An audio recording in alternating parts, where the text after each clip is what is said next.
تو اس لیے میں نے کہا یہ IMF کا قدم بہت امپورٹنٹ تھا یہ کانفیڈنس کو ریبلڈ کرنے کے لیے، مگر یہ پہلا سٹیپ ہے، یہ آخری سٹیپ نہیں ہے، یہ پہلا سٹیپ ہے in a long journey to rebuild the confidence in Pakistan economy, اور وہ آہستہ آہستہ اچھا اب یہ جو IMF کا پروگرام آیا، یہ کچھ تھوڑی فورن انویسٹمنٹ ٹرکل ان ہو رہی ہے، قطرہ قطرہ شروع ہوئی ہے، IMF پروگرام کی بحالی ہوئی، اس کے ساتھ ہی ایکسچینج ریٹ کی مارکیٹ کے اندر ہم تھوڑی سی بہتری کے آثار دیکھ رہے ہیں، اسی لیے آج فچ نے ہماری تھوڑی ریٹنگ بہتر کی ہے۔ آگے ہمیں لگ رہا ہے کہ اور انفلوز آنے ہیں جو کہ ٹائٹ تھے IMF پروگرام کے ذریعے، جس سے کہ ہمارے جو ریزروز ہیں وہ بہتر ہو جائیں گے۔ یہ پوری صورتحال بھی ڈاؤن دا روڈ معاون ہوگی مارکیٹ میں بہتری کی اور اوورآل ہماری جو مارکیٹس ہیں ان میں بہتری کے لیے۔ جی بالکل، آپ نے صحیح کہا کہ یہ سارے سٹیپس ہیں جو کہ فورن انویسٹرز کا بھی اور لوکل انویسٹرز کا کانفیڈنس بحال کریں گے، اور دیکھیں اس مہینے بھی ابھی تک پاکستان ماشاءاللہ واپس بیسٹ پرفارمنگ انفیکٹ مارکیٹ ہے یہ فسکل ایئر ٹو ڈیٹ یا منتھ ٹو ڈیٹ، تو یہ انویسٹرز کے کانفیڈنس کی وجہ سے ہی یہ ہیوج جمپ آئی ہے، اور جس طرح آپ نے کہا کہ پہلی دفعہ پچھلے 14-15 مہینے میں 45,000 سے اوپر گئی ہے مارکیٹ، اور انٹرنل ڈائنامک سٹرونگ ہے ہماری مارکیٹ کے، تو اب آگے چل کر جو میکرو ڈیسیجنز ہوئیں گی وہ ڈٹرمن کریں گی ہمارے انویسٹرز کا۔ اسی دوران ہم نے یہ دیکھا ہے کہ ہمارے ہاں ایک بڑی کنسرٹڈ ایک مشن کے انداز میں ایفرٹ لانچ ہوئی ہے ایگریکلچر پروڈیوس کو بہتر کرنے کی، ایگریکلچر ییلڈز کو بہتر کرنے کے لیے، ایگریکلچر کے اندر فارن انویسٹمنٹ کے جو انٹرسٹ ہے اس کو ایک بہت اچھی سالڈ ونڈو SIFC کی صورت میں دینے کے لیے وہ ایک ایفرٹ ہو رہی ہے، اور یہ وہ سال ہے جس میں ہم دیکھ رہے ہیں کہ ہماری کراپ کی بہتری کی ماشاءاللہ اچھی خبریں آ رہی ہیں۔ خبریں یہ ہیں کہ شاید طویل عرصے کے بعد کاٹن ہم 12 ملین بیل کر لیں، ہماری ویٹ بہت اچھی ہوئی ہے، دوسری فصلیں اچھی ہوئی ہیں، یہ بھی میجر کریں گی۔ اب ڈاؤن دی روڈ اگلے سال جو ہم معاشی بہتری کی توقع رکھ رہے ہیں اس میں یہ جو ایگریکلچر کے اندر جو تھرسٹ ہمارا آ رہا ہے، جو فوج اس میں اپنی پوری قوت کے ساتھ اس میں اس معیشت کو بہتر بنانے کے مشن میں شامل ہوئی ہے، اور پھر کراپ بھی بہتر ہو رہی ہیں، یہ اگلے سال ہمارے جو اوورآل جو معاشی صورتحال ہوگی اس میں بہتری آئے گی اس کی وجہ سے۔ جی بالکل، اور یہ بہت امپورٹنٹ پوائنٹ ہے، اور اس کے 2 امپیکٹ آتے ہیں کامران صاحب۔ ایک تو جو اس سے انکم اور لیکوڈیٹی جنریٹ ہوتی ہے اس سے ڈومیسٹک ڈیمانڈ بڑھتی ہے، تو چاہے وہ سائیکلوں کے لیے ہوئے، موٹر سائیکلز کے لیے ہوئے، کارز کے لیے ہوئے اور دوسری چیزوں کے لیے ہوئے، تو ایک ڈومیسٹک ڈیمانڈ اور ڈومیسٹک اکانومی کے پہیے واپس تیزی سے چلنے شروع ہو جاتے ہیں۔ دوسرا ایکسپورٹ سرپلس، جس طرح آپ نے کہا کاٹن کے، ویٹ کے ایکسپورٹ سرپلس آپ کے جنریٹ ہوتے ہیں، جس سے جو ہمارا دوسرا ایشو ہے ڈالرز کی کمی کا، وہ بھی اس سے فیوریبلی امپیکٹ ہوئے گا۔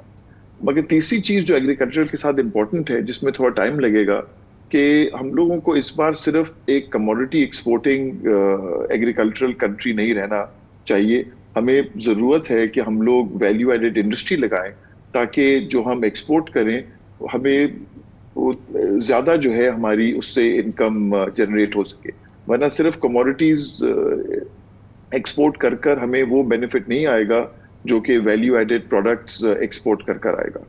تھینک یو سو مچ سر، بہت بہت شکریہ جناب Farooq Khan, managing director Pakistan stock exchange ہمارے ساتھ تھے۔ کمرشل بریک اور اس کے بعد ذکر کرتے ہیں منافع خور موقع نہیں چھوڑتے، اس کی قیمت ادا کرتی ہے پاکستان کے متوسط طبقے، غریب لوگ، مہنگائی کے اس دور میں جو کہ پاکستان کی تاریخ کی بدترین مہنگائی ہے۔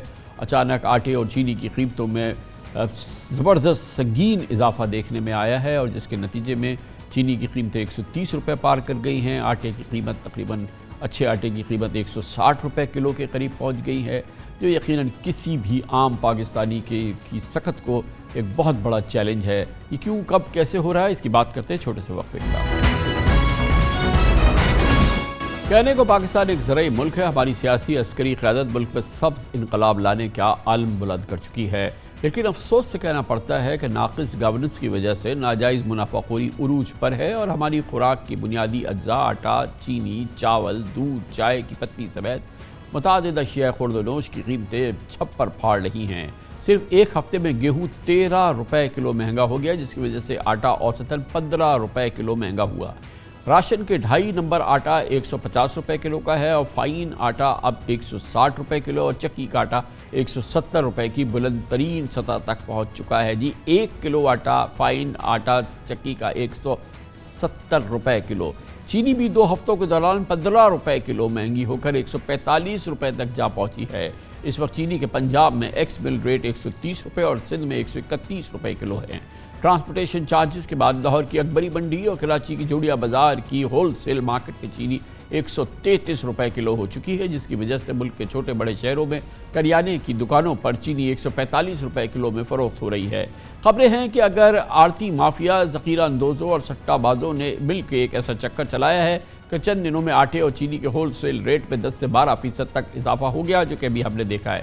کراچی کے ہول سیلرز کا کہنا ہے کہ حکومت نے اگر آٹا چینی مافیا پر کنٹرول نہ کیا تو قیمتیں مزید بڑھتی چلی جائیں گی۔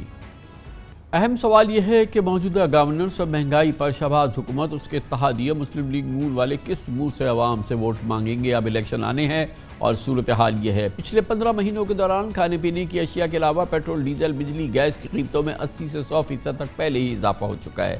مہنگائی کا یہ عالم ہے کہ 4 ماہ قبل سے باعث حکومت کے مفت آٹا رمضان پیکٹ میں 12 غریبوں کی جانیں چلی گئی تھی، بھگدڑ بچی تھی اور دھکم پھیر اور آٹے کی لوٹ مار کے دوران درجنوں خواتین سمیت سینکڑوں افراد زخمی بھی ہوئے تھے۔ تعجب کی بات یہ ہے کہ آٹا اور چینی کی قیمتوں میں اس وقت ریکارڈ اضافہ سامنے آیا ہے، جب ملک میں گندم اور گنے کی زبردست فصلیں ہوئی ہیں اور کل ہی وزیر اعظم شہباز شریف نے دعویٰ کیا تھا کہ ملک میں گندم کی پیداوار کا 10 سالہ ریکارڈ ٹوٹ گیا ہے۔ یک نہیں بڑھ رہی بلکہ شہباز حکومت کے دور میں پچھلے مالی سال مہنگائی کی مجموعی شرح 29% رہی۔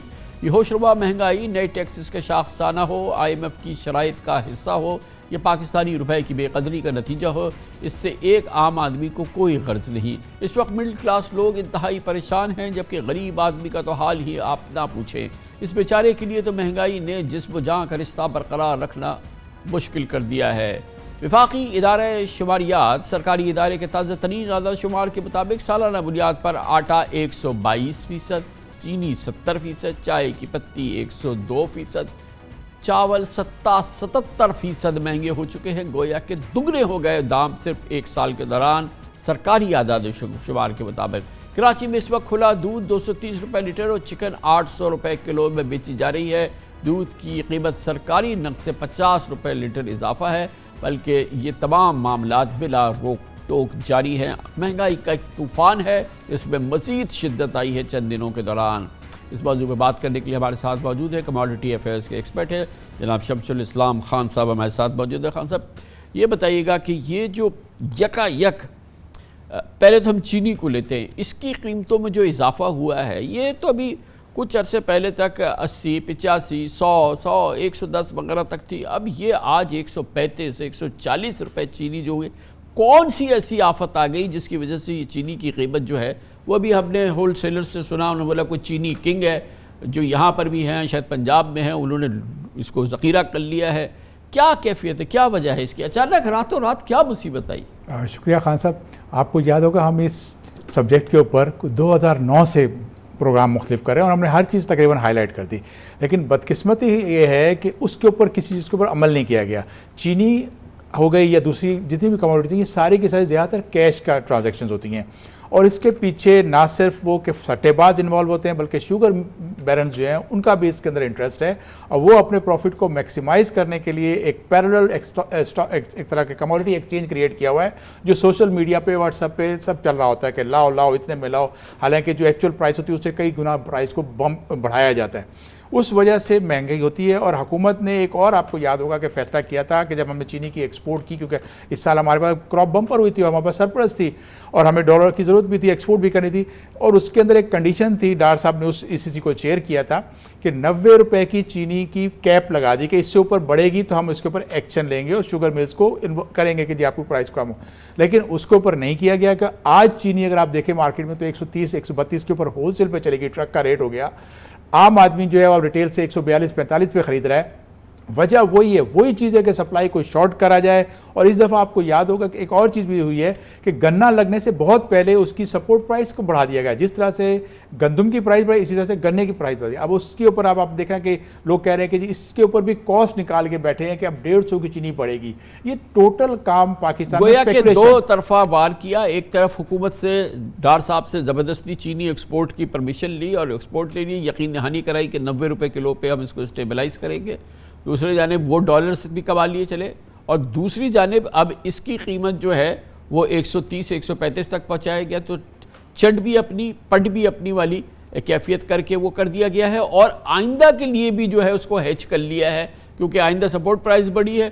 تو اس کا مطلب ہے کہ بلا کی ذخیرہ اندوزی کی ہے, اور ظاہر ہے کہ ان لوگوں نے کی ہے جن کے پاس چینی کا کنٹرول ہے. ذخیرہ اندوزی بھی, اور ساتھ میں پروفٹ اتنا زیادہ ہے. اب نارمل پرائس انکریز کا مطلب یہ ہے کہ آپ کے پاس بہت زیادہ نفع آئے گا. اور آپ کو ایک اور چیز بھی یاد ہوگی کہ لاسٹ ٹائم جو گورنمنٹ نے ایف بی آر نے کیا تھا, ٹریک اینڈ ٹریس سسٹم کیا تھا, اس کو انیفیکٹو بنا دیا. اب اگر آپ دیکھیں کہ شوگر میں ٹیکس کنٹریبیوشن کتنی ہو رہی ہے تو وہ کم آپ کو نظر آئے گی. ایک طرف پرائس بڑھ گئی ہے, منافع زیادہ سے زیادہ ہو رہا ہے, اور ساتھ میں جو ہے عام آدمی جو ہے اس کے اوپر اس کی آمدنی کم ہو چکی. کووڈ کے بعد سے آپ نے دیکھا کہ لے آف ہوئے, آج اکانومی ہماری مائنس گروپ پہ چلی جا چکی ہے. اس میں آدمی کے پاس آمدنی نہیں ہے, بچا کچا کچھ نہیں, وہ بیچارہ مانگ تانگ کے گزارا کر رہا ہے. اس کے باوجود یہ جو بے حص لوگ ہیں سر, وہ اپنا پورا نفع بنانے کے چکر میں لگے ہوئے ہیں, اور پوری اسپیکولیشن کرتے ہیں کہ وہ جو 60% آبادی ہے جو پہلے 3 وقت کھانا کھاتی تھی آج 2 وقت کھانا کھا رہی ہے. ایک مڈل کلاس جو تھا اس شریف گھرانے نے بھی اپنے ایک کھانا کم کر دیا ہے, صرف اس لیے کہ کہیں نہ کہیں سے گزارا ہو سکے. اس کے لیے اتنی زیادہ اس کے اوپر حکومت کو کریک ڈاؤن کرنے کا. بلکہ میں تو یہ کہوں گا سر, ہم نے ماضی میں 15 سال میں دیکھا سول گورنمنٹس کوئی بھی آئیں, انہوں نے کوئی سیریسلی ایکشن نہیں لیا اس کو کریکٹ کرنے کے لیے. اب جیسے اکنامک ریوائول پلان کے اوپر پاکستان آرمی نے اس کی سپورٹ کا اعلان کیا, تو مہنگائی ایک مانسٹر بن چکا ہے پاکستان کی اکانومی کا. ظاہر ہے اگر اس طرح کے یہ مافیا ہے جو کہ جس نے کہ چینی کی قیمت راتوں رات جو ہے وہ 30% بڑھا دی ہے. یہ بتائیے آٹے کے ساتھ کیا ہو رہا ہے؟ سر آٹے میں بھی یہی ہے کہ آٹا آپ کو پتہ ہے کہ پورا جتنا بھی گرو ہوتا ہے, ابھی آپ پی ایم صاحب نے بتایا کہ 28 ملین ٹن ہم نے 10 سالہ ریکارڈ توڑ دیا, لیکن اس کا بھی بینیفیشری جو ہے الٹیمیٹلی جو گرائنڈ کرتے ہیں وہ فلار ملز ہیں, اور اس کی ڈسٹریبیوشن کے سسٹم میں گورنمنٹ کے ادارے ہیں اور محکمہ خوراک انوالو ہوتی ہے. تو وہ جب شارٹیج کرتی ہے, سپلائی شارٹ کرتی ہے فلار ملز کو, ان کو بہانہ ملتا ہے پرائس بڑھانے کا, اور اس کے اندر جو ہے غریب آدمی پھنس جاتا ہے. آپ کو اس سسٹم کو ختم کرنا ہوگا. آپ کے پاس بلینز آف روپیز کا لاس ہوتا ہے ہر سال اس میں. اس وقت پاکستان کی اکانومی کا اتنا برا حال ہو چکا ہے کہ ہم اپنا ریونیو کو ڈرین نہیں کر سکتے. ہم دیکھتے ہیں کہ سبسڈی کے نام پہ یوٹیلیٹی اسٹور کو, پاسکو کو, سب کو دیا جاتا ہے. لیکن جب ایک چیز ہے کہ جس کی سپلائی زیادہ ہو اور وہ ڈیمانڈ سے زیادہ ہو تو اس کی قیمت کم ہوتی ہے. تو اس دفعہ اگر کہا گیا ہے کہ ریکارڈ گیہوں سپلائی, تو آگے جا کے تو آٹے کی قیمت کم ہونی چاہیے, یا پہلے ہی اس کا حکومت نے بندوبست کیا, سپورٹ پرائز بڑھا دی تاکہ وہ آٹے کی قیمت کم نہ ہو؟ بالکل آپ بجا کہہ رہے ہیں, لیکن ڈیمانڈ اینڈ سپلائی اس ملک میں نہیں چل رہی سر. کھانے پینے کی چیزیں جتنی جہاں جہاں کیش کی انوالومنٹ ہے, جہاں جہاں ویسٹڈ انٹرسٹ آتے ہیں, جہاں جہاں یہ جو مافیاز بن گئے ہیں, جو سٹے باز ہیں, جو ہولڈرز ہیں, وہ سارے اس کو اپنے حساب سے استعمال کرتے ہیں. اور آپ کی جو ہے سپلائی کا دیکھیں, حکومت کی جو پالیسی اس وقت یہ ہے وہ یہ ہے کہ ایک بڑی کوانٹٹی کو یہ ہولڈ کرتے ہیں. لاسٹ ایئر کے مقابلے میں اس دفعہ حکومت نے اپنے اسٹریٹجک ریزروز کو بڑھایا ہے, زیادہ سے زیادہ لیا ہے. وہ اسٹریٹجک ریزروز کا مطلب یہ ہوتا ہے کہ ایب نارمل پرائس ہائیک جب آتی ہے مارکیٹ میں, آپ ریلیز کرو. آپ ریلیز نہیں کرو گے تو اس کو تو بینیفٹ ملے گا جس نے ہولڈ کیا ہوا اسٹاک. اتنی بڑی کراپ ہونے کے باوجود آپ کی اگر شارٹ ہو رہی ہے اور پرائس بڑھ رہی ہے, تو اس کا مطلب یہی ہے کہ وہ لوگ جو اس میں انوالو ہیں, جن کی 24-22 ملے ہیں, جو بڑے بڑے اتنے فائنینشیل مسئلے اسٹرانگ کر کے بیٹھے ہیں کہ اگر آپ کی گندم کو ہولڈ کرنا چاہے تو وہ ہولڈ کر رہیں گے. آج بھی آپ کو ایک عجیب سا تماشا نظر آئے گا کہ پرائس بڑھ گئی اور لوگ مہنگے سے مہنگا پہ خریدنے ہو جائیں گے. ان کو ہٹ کرنے کے لیے آپ کو ایک ول چاہیے, اور وہ میں نے نہیں دیکھا سر آج تک میری لائف میں کہ کسی سول گورنمنٹ میں وہ ول ہو. وہ پاک آرمی کر سکتی ہے. بہت بہت شکریہ, بہت شکریہ. شمس الاسلام خان صاحب ہمارے ساتھ موجود تھے. اندھا دھند قیمتوں میں اضافہ ہوا ہے, خاص طور پہ آٹے اور چینے کی, اور چند دنوں کے اندر آسمان پہ پہنچ رہی ہیں, چھپر پھاڑ رہی ہیں. وزیر اعظم شہباز شریف, ان کی حکومت, ان کے اتحادیوں کو اچھی طرح سے پتہ ہونا چاہیے. چند دنوں بعد انہوں نے عوام کے پاس جانا ہے. پہلی قیمتیں 2 گنا ہو چکی ہیں اس زمانے سے جب وہ اقتدار میں آئے تھے, اور اب ایک نیا اضافہ ہم دیکھ رہے ہیں, خاص طور پہ آٹے اور چینی کی بنیادی قیمتوں کے اندر, اور سراسر منافع خوری کی بنیاد پہ, ذخیرہ اندوزی کی بنیاد پہ. کمرشل بریک, اس کے بعد ایک اور بپتا, پاکستان کی سیلریڈ کلاس اور پر ٹیکس در ٹیکس کا دباؤ, مزید ٹیکس کا دباؤ, اور وہ لوگ جو کہ پاکستان میں نان فائلرز کہلاتے ہیں، جو ٹیکس نہیں دیتے، ان کے وارے نیارے جاری ہیں۔ اب اس سیلریڈ کلاس سے تنخواہ دار طبقے نے اپنی آواز اٹھانے کا فیصلہ کیا ہے، اس حوالے سے ایک نیا فورم تشکیل دیا ہے۔ ہزاروں پاکستانی جو کہ متوسط طبقے کے سیلریڈ کلاسز میں شامل ہوئے ہیں، ان کی بکتا سنائیں گے آپ کو چھوٹے سے وقفے کے بعد۔ مہنگائی اور بڑھتے ہوئے اخراجات نے پاکستانیوں کا جینا دشوار کر دیا ہے۔ خاص طور پہ نجی شعبے کا تنخواہ دار طبقہ اس وقت ٹیکس کی چکی میں پس رہا ہے۔ بجٹ میں سرکاری ملازمین کی تنخواہوں میں تو 35% حکومت نے اضافہ کر دیا۔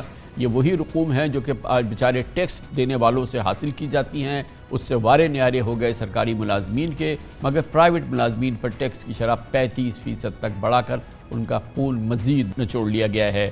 اب ملک کی سیلریڈ کلاس نے تنخواہ دار طبقہ بچاؤ مہم کا آغاز کر دیا ہے۔ مرتا کیا نہ کرتا، بہت اچھی کیمپین ہے جس کا آغاز کر رہی ہے پاکستان کی سیلریڈ کلاس۔ مختلف پرائیویٹ کمپنیز، انڈسٹریز اور نجی اداروں کے 800 سے زائد افسران اور ورکرز سے دستخط کر کے وزیر خزانہ اسحاق ڈار کو ایک مشترکہ خط لکھا ہے، جس میں کہا گیا ہے کہ تنخواہ دار طبقے کے ٹیکس کے سلیب میں تبدیلی اور اس کے بعد انفرادی ٹیکس میں 2.5% اضافہ ان کی آمدنی پر بھاری بوجھ بن رہا ہے۔ خط میں لکھا گیا کہ نجی شعبے کا تنخواہ دار طبقہ پہلے ہی روپے کی بے قدری، شدید مہنگائی، پیٹرول، بجلی اور گیس کی بڑھتی قیمتوں سے نبرد آزما ہے، جبکہ حکومت کی جانب سے پرائیویٹ اداروں کے مالکان پر سالانہ ملازمین کی تنخواہیں بڑھانے کی کوئی پابندی نہیں، جس کی وجہ سے متعدد اداروں کی نجی ملازمین کی کئی سالوں سے تنخواہوں میں اضافے سے محروم ہیں اور بے روزگاری کے خدشے کے باعث پرانی تنخواہوں پہ کام کرنے پہ مجبور ہے۔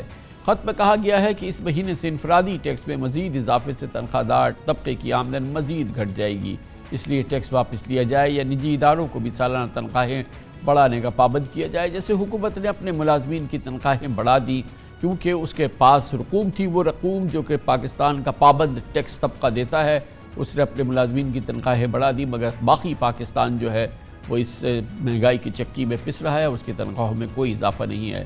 دلچسپ بات یہ ہے کہ وزیر خزانہ اسحاق ڈار نے بجٹ کے بعد تنخواہ دار طبقے کو مخاطب کرتے ہوئے یہ احسان جتلایا تھا کہ 100 روپے ٹیکس بڑھانے کی تجویز تھی، مگر معاف کیجیے گا 100 ارب روپے ٹیکس بڑھانے کی تجویز تھی۔ تنخواہ دار طبقہ شکر کرے کہ صرف میں نے 15 ارب روپے ٹیکس بڑھایا ہے۔ اس کے بعد جو ہوا وہ آپ کے سامنے ہے۔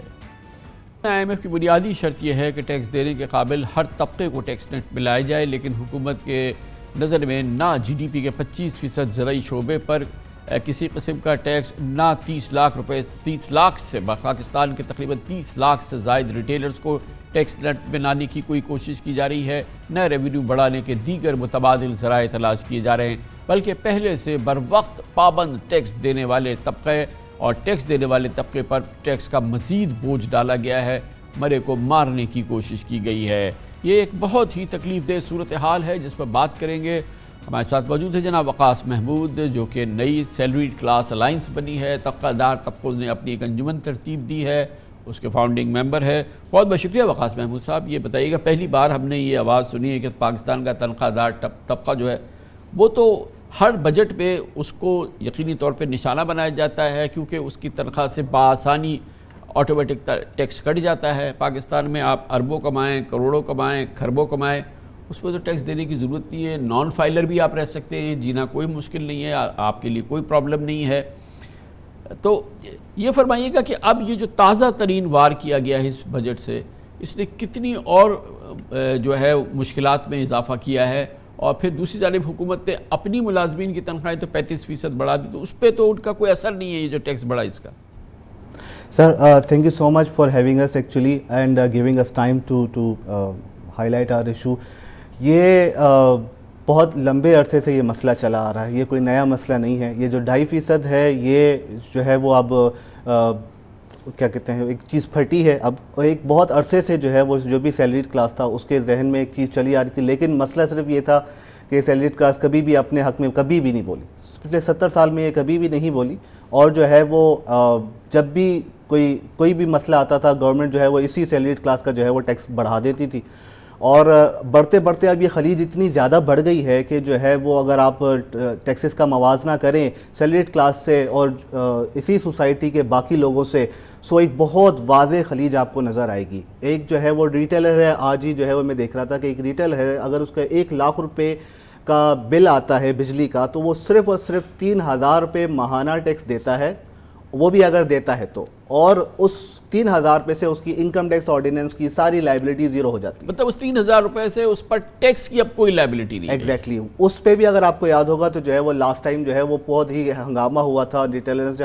وہ کیا تھا اس کی بھی امپلیمنٹیشن شاید جو ہے وہ ہٹا دی گئی. وہ تو محترمہ مریم نواز نے ایک ٹویٹ کی تھی، وہ ختم کر دیا تھا حکومت نے. لیکن اس کی امپلیمنٹیشن، لیکن قانون کا آج بھی وہ حصہ ہے، قانون کا آج بھی حصہ ہے. سملرلی اگر آپ دیکھیں تو جو ہے وہ آپ دوسری طرف بلڈرز اینڈ ڈیولپرز دیکھ لیں، ان کے بھی جو ٹیکسز ہیں انتہائی جو ہے وہ کم ہے، بہت کم ہے. اور جب ہم اپنے ٹیکسز دیکھتے ہیں جو ہر بار جو یہ سیلری کلاس کو جو ہے وہ ٹیکس بڑھا دیا جاتا ہے، سیلری کلاس کو ٹیکس بڑھا دیا جاتا ہے. اب ہو یہ رہا ہے کہ جو ہے وہ یہ جو ہمارا ایک پورا طبقہ ہے ہول سیلرز کا، جو آڑتی مافیا ہے، یہ جو کہ روزانہ اربوں روپے کے منافع کماتے ہیں، وہ تو ٹیکس کے نام سے دور ہے، کیونکہ پاکستان کا tax to G D P ratios اسی وجہ سے تو 8.5% نہیں ہے. یہ تو 8.5% یہ ہے جو آپ اور ہم مل کے پورا کر رہے ہیں، باقی تو کچھ نہیں ہے. بالکل سر ایسا ہی ہے. ہمارا مقصد یہی تھا اس الائنس بنانے کا بیسیکلی کہ یہ جو کلاس ہے ایٹ لیسٹ بولے. 70 سالوں میں ہم نے کوئی بھی ایسا پلیٹ فارم نہیں ملا جس پلیٹ فارم سے جو ہے وہ ہم اس کلاس کو، اس گونگی قوم کو کہیں کہ آپ کچھ بول دو. ہم جو ہے وہ جب بھی کوئی بجٹ آتا ہے تو جو ہے وہ ہم اپنی کیبن میں جاتے ہیں، 10-5 منٹ بات کرتے ہیں اور پھر جو ہے وہ یہ خاموشی ہو جاتی ہے. لیکن اس کے برعکس آپ دیکھیں 3,000 روپے ٹیکس بڑھایا گیا تو ایک پوری قوم اٹھ کے کھڑی ہو گئی جو ریٹیلر کے، تو ایک اور ان کا ٹیکس پھر جو ہے وہ کم. مسئلہ ہے دیکھیں ہمیں ٹیکس دینے میں کوئی مسئلہ نہیں ہے، ہم جو ہے وہ ایک رسپانسبل سٹیزنس ہیں اور ہمیں جو ہے وہ ہم سمجھتے ہیں کہ ٹیکس دینا ہماری ذمہ داری ہے، ہم دینے کو تیار ہیں. لیکن ایک جو ہے گھر میں اگر 4 لوگ ہیں اس میں سے جو ہے وہ اگر آپ ایک بچے کو کہتے ہیں کہ جو ہے وہ فلاں جو ہے وہ بندہ بیمار ہے، آپ جا کے اس کو خون دے کے آ جاؤ، 3 بچوں کو نہیں کہتے ہیں.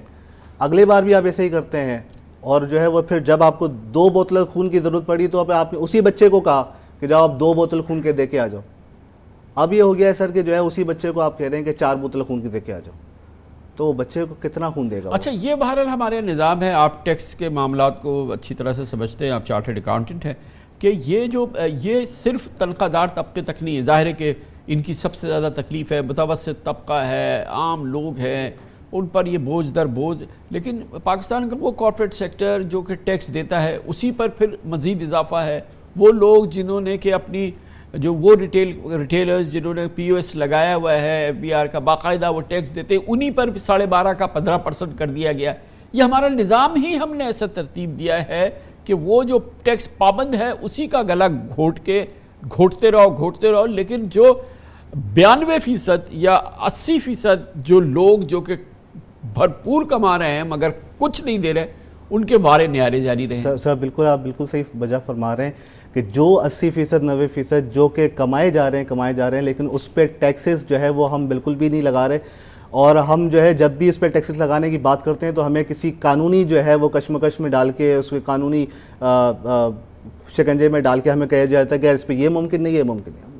سمپل سی بات ہے، اگر ایک بندہ کما رہا ہے آپ اس پہ ٹیکس لگاتے ہیں، وہ اخراجات ہم سے زیادہ کر رہا ہے، بلکہ ہم تو اس کا سوچ بھی نہیں سکتے جتنا جو ہے وہ اخراجات کر رہا ہے. لیکن جو ہے اس پہ جو ٹیکس ہے اور ہم پہ جو ٹیکس ہے، بلکہ آپ پہ بھی جو ٹیکس ہے وہ زمین و آسمان کا فرق ہے. اس میں لگ یہ رہا ہے کہ صرف اور صرف جو ہے کارپوریٹ سیکٹر جو ہے وہ ٹیکس دے گا اور سیلری کلاس دے گا، اور ان سب کا بوجھ جو ہے وہ ساری پوری عوام کا بوجھ، ساری قوم کا بوجھ ان 2 سیکٹرز پہ شاید ڈالا جا رہا ہے. تو اور یہ جو ہمارا دوسرے پروفیشنل سیکٹر ہے، جو ہمارا سروسز سیکٹر ہے، جو ہمارے آپ کسی ہاسپٹل میں جائیں، بڑے ڈاکٹرز کے پاس جائیں، آپ لائرز کے پاس جائیں، یہ جو کیش اکانومی ہے، تو یہ نہیں ہو سکتا کہ نجی شعبہ جو ہے وہ اپنے ملازمین کے لیے بھی کیش اکانومی کا سلسلہ شروع کر دیں؟ یہ اگر یہی آرڈر آف دا ڈے ہے تو پھر اسی طریقے کو دیکھیں. ایک تو یہ کہ یہ قانوناً غلط ہے اور ہمیں جو ہے وہ جانا تو اپنی قبر میں ہی ہے، تو ایک ناجائز کام تو کوئی بھی نہیں کرے گی. ہاں البتہ آپ نے یہ بات بڑی اچھی کہی ہے کہ جتنے بھی سروس سیکٹرز کے لوگ ہیں یا باقی جتنے بھی لوگ ہیں جو کہ ہیں تو انفرادی، لیکن جو ہے وہ تنخواہ پیشہ نہیں ہے. بات کرنے کی جو مقصد یہی ہے کہ تنخواہ دار کو اس کی گراس انکم پہ جو ہے وہ ٹیکس لگتا ہے، لیکن جب باقی جتنے بھی لوگ ہیں, جتنے بھی کلاسز ہیں, ان کو ان کی نیٹ انکم پہ ٹیکس لگتا ہے.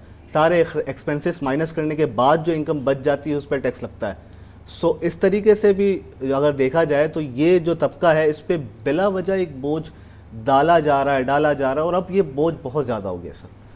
اور اسی وجہ سے جو ہے جب ہم نے ایک چھوٹی سی کال دی کہ جو ہے وہ آپ تھوڑا سا بات کر لیتے ہیں اور جو ہے وہ ہماری آواز کو جو ہے وہ اقتدار کی راہداریوں تک پہنچاتے ہیں, تو لوگوں نے اس پہ جو ہے وہ ہمیں کافی اچھا رسپانس دیا اور ہم نے پھر اس کو یوٹیلائز کیا. اور ہم نے کیا اس کے لیے کوئی لیگل ایونیو موجود ہے کہ عدالتوں میں جائیں اور ان سے کہیں کہ یہ سراسر ظلم ہے, اس میں کچھ ایک ہماری ورکنگ کمیٹی کی ٹیم ہے جو کہ لیگل اینگلز کو دیکھ رہی ہے.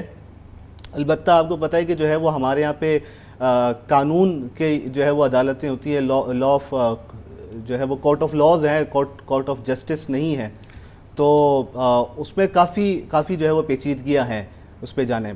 لیگل ٹیم ہماری کام کر رہی ہے اس پہ اور اس معاملے کو دیکھ رہی ہے. ٹیکس والے کو اگر پیسا جا رہا ہے تو اس کی پیچیدگیاں ہیں, جو ٹیکس نہیں دے رہا ہے اس کے لیے کوئی نہ قانون ہے نہ کوئی پیچیدگی ہے. ایسا ہی ہے سر. تھینک یو سو مچ. جناب وقاص محمود ہمارے ساتھ ہے. پاکستان کا تنخواہ دار طبقہ, پسا ہوا طبقہ, ٹیکس در ٹیکس کے تحت پستا ہوا, مزید پستا ہوا طبقہ, اس نے اپنی آواز اٹھانے کا فیصلہ کیا ہے.